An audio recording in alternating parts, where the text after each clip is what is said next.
Народные депутаты Якутии приняли бюджет республики на следующий год. Сегодня в Госсобрании Илтумен состоялось очередное пленарное заседание парламента. В первой половине дня были утверждены кандидатуры первого заместителя председателя правительства Геннадия Вадюхина и уполномоченного по защите прав предпринимателей Айталины Соколовой. Основным вопросом парламентарии рассмотрели и приняли главный финансовый документ – бюджет республики 2014. Доходная часть казны Якутии составила более 133 миллиардов рублей. Расходы оцениваются в 143 миллиарда. Таким образом, дефицит бюджета составляет более 10 миллиардов рублей.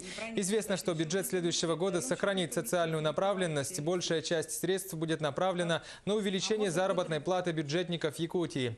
Добавим, что в ходе обсуждения главного финансового документа Якутии всего было сделано 184 поправки.